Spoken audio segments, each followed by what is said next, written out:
Лем Достар, вы снова на канале Кола. Большой рахмет, друзья, всем, кто подписался. Я рад видеть вас всех на моем канале. Друзья, сегодня мы посмотрим видео «Русский парень с Казахстана». Казахи, осторожно, я не шучу. Давайте посмотрим, увидим, что здесь расскажут, покажут, друзья. Перед просмотром не забываем подписываться, проставлять лайки, прожимать колокольчик. Видео выходит каждый день, и видео выходят все по вашим заказам, друзья.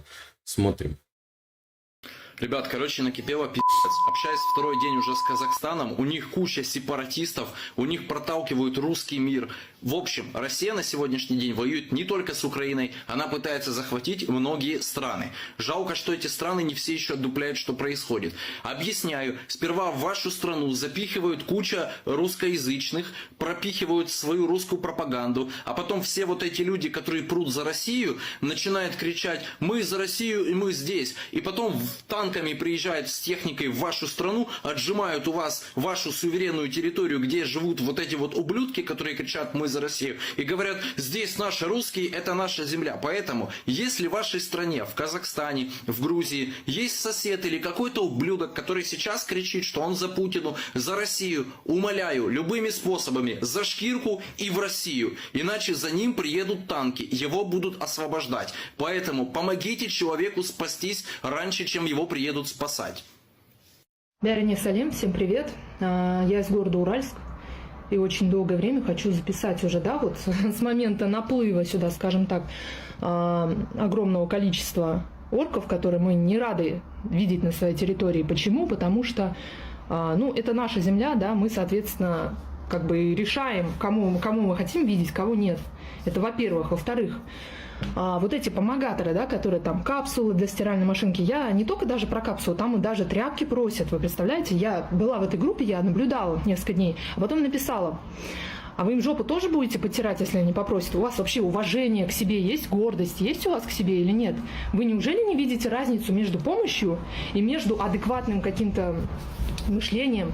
И знаете что? Я уверена, что большинство из вас такие просто вот махровые такие ватные диски, да, скажем так, которые просто переобулись. А знаете, почему я это говорю? Я работаю риэлтором долгое время, я видела статусы некоторых коллег, да, ну, скажем так, за всех не буду говорить, скажу за одного человека, который, ну, типичный такой вот, да, пропутинист, который поддерживал Путина, Зеленский клоун, да. А почему вы сейчас не кричите, что они... Какие же вы патриот? Вы девушка, да, вот одна, ты патриотка, да, мы с тобой на «ты» общались. Мне интересно, ты такая почему-то патриотка России, не Казахстана. Ты же за Путина топила. Все, кто топят за Путина, они против Казахстана. Сразу говорю, это факт. Я думаю, все с этим согласятся. Почему ты не говоришь им, что вы, патриоты, сбежали от родины своей? Почему? Ты переобулась и стала им помогать. И вот таких большинство. А что говорить про приехавших? А вы знаете их мысли?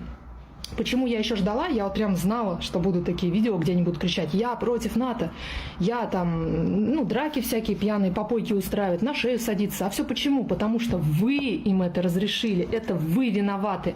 Те, кто помогали им, завтра, если не дай бог что случится, да, я очень молюсь, за вас молюсь, чтобы вам просто, ну, я думаю, вы должны об этом знать и понимать, что вы живете в Казахстане, в независимом. Никогда не будет здесь совка, никогда не вернется там вот это все, как было раньше. Вы должны думать об этом и понимать, что вы говорите, что вы делаете, и что к вам отношение многих людей поменяется. Сейчас будет вторая часть. Вторая часть.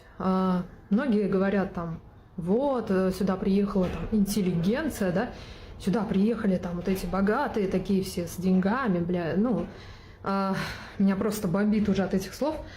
Сюда приехали люди, там, которые не хотят убивать мирных людей, не хотят воевать. Это же надо радоваться, что теперь людей там меньше стало, которые поедут на войну. Вы серьезно? Типа 147 миллионов людей, да? Неужели оттуда не найдется кого на войну отправить? Это капля в море.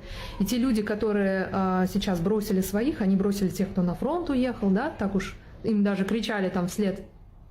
В какой-то момент я даже солидарна была с этими женщинами, типа, почему они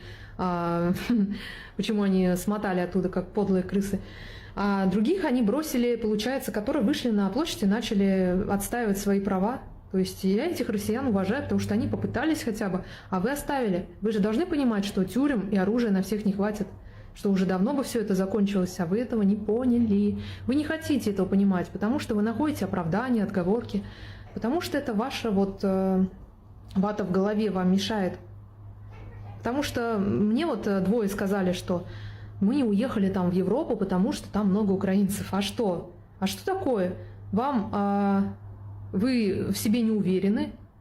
Вы бы могли приехать и сказать, блин, да, мы вот помогали вам, вы простите нас, да, там как бы мы против Путина, там все такое. Значит, вы в голове своей не так уж и против. Задумайтесь над этим. По поводу интеллигенции, ну, сомневаюсь очень сильно. Исходя из того, что мы увидели, где начали кричать там пьяные всякие, устраивать дебош у нас здесь в стране, где их приютили, да, такие вот помогаторы, как у некоторые. Знаете, многие умные люди уже давно уехали в Европу, в Америку, да, и богатые люди туда уехали, потому что у них есть на это средства, а у них, ну, конечно, как бы у нас курс ниже, чем, да, рубль, допустим, но это временно.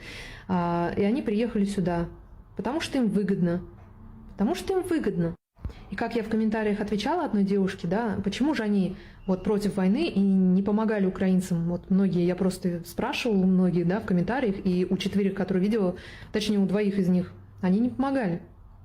Потому что они там блогеры, да, из Москвы, но они не помогали. Неужели у них не было хотя бы там 500 рублей? Да не поверю никогда. У меня вот, я не миллионерша, да, но я находила, я просто не понтуюсь такими вещами, да, но я находила средства помогать хотя бы по мелочи, где идут какие-то сборы, там, репостами, всем, чем можно, я старалась помогать. Даже делала сбор отсюда, с Уральска, отправляла в Алмату.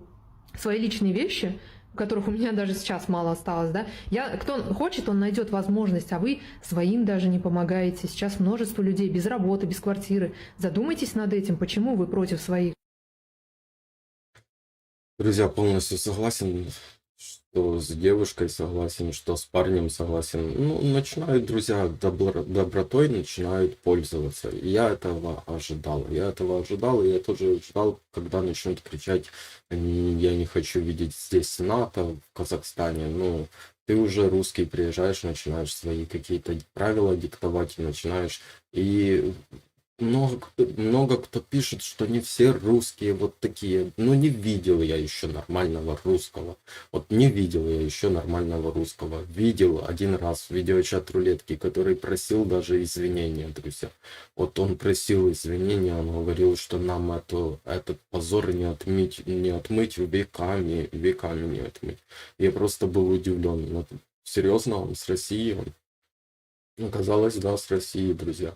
И людей, вот именно те, кто убегает, друзья, вот она правильно сказала, почему люди не помогали украинскому народу, даже если они не могут какую-то гуманитарную помощь отправить, они могут это через Казахстан сделать, или могут какими-то находить какие-то репосты, где сборы проводятся, и с России помогать именно тем людям, и ну, даже не показывать на показ это все, что помогали украинскому, да, народу.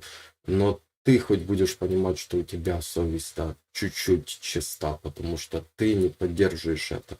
А они только умеют кричать и говорить, и находить какие-то оправдания, что мы не выйдем, потому что нас забирает милиция, или убегаем, потому что не хотим воевать. Ну, а где вы были все это время? Война уже сколько идет? Где вы сидели все это время, вы боитесь, просто боитесь выйти, вот эти плакаты каждый. Нет сплоченности народа, нет дружбы народа. Если бы на них напали, на Россию, друзья, я вам серьезно говорю, там максимально быстро, не до Киева за 3 дня, а Россию за 3 дня полностью захватить можно. Это 100%, потому что те русские, коренные русские, у них дружбы, вот помощи друг другу, у них такого нет, друзья. И мы совсем разные. Не надо называть нас братскими народами, потому что вы, славяне, кто-то пишет, вы, славяне, там братские народы, хорош ругаться, давайте дружить. После того, что они сделали с украинской землей, с детьми, с женами, с мужьями, и после этого с ними мириться, да вообще никаких, вот президент наш держит правильную тактику. Переговоров никаких не будет по их правилам. Будем общаться уже с новым президентом. С этим нечего общаться. И с людьми, теми, что сейчас живут там, нечего обсуждать. Это пропащее вот это все движение, друзья. Там пропащие люди. Они умеют только как убегать и звать Вову на помощь. Вот и вся суть истории вот этой, друзья. Это мое личное сугубо мнение. Друзья, большой рахмет всем, кто посоветовал этот ролик. Я рад видеть вас всех на моем канале, друзья. Не забываем подписываться, проставлять лайки, прожимать колокольчик. Видео выходит каждый день, и видео выходят все по вашим заказам, друзья. Алга Казахстан, слава Украине. Берегите себя. До встречи.